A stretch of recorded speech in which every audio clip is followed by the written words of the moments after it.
New regulations giving the government more control over your backyard. I'm not kidding. We're talking about your backyard or your front yard. Judge Andrew Napolitano joins us here to explain a crazy law. This could be the EPA's most dramatic power grab ever, enforcing a federal regulation to gain control of nearly all the water in the country. So what does it mean for your property rights? Here to weigh in is Fox News senior judicial analyst, Judge Andrew Napolitano. Judge, good morning to you. Good morning, Steve. What are they trying to do? The EPA is redefining the meaning of the word water so as to give it, the EPA, the ability to regulate every body of water in the United States, whether it's a little stream or whether it's a freestanding pond. They have done this by finding a bogus scientific study which says the following: under the earth, way down in the bowels of the earth, all of these bodies of water are connected to each other. Now, why is the EPA saying that? Because when Congress wrote the Clean Water Act, it didn't define water, so the Supreme Court supplied a definition of water. And the Supreme Court's definition of water, for EPA purposes, is it's got to be connected to navigable waters. Okay, so they're grabbing, they want to control all water. Why?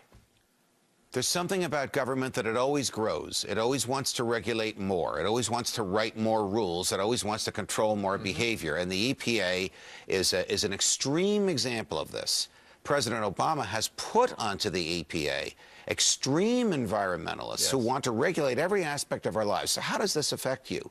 If you have a little bit of water on your property, you can't build near that water if this regulation comes to pass without the approval of the federal government. Never mind that you need a local building permit. Never mind that the tax assessor is going to raise your taxes because you built a new garage or a barn or an addition on your house. You need permission of the bureaucrats in Washington. That's going to cost a lot more money, and it's going to take a lot longer, and that's going to decrease the value of your property. And if you don't live up to the letter of the EPA law, then the fine is $37,000 a day? $37,500 a day when you defy the EPA. This is the most draconian fine for anything anywhere in the United States of America. How are they getting away with this?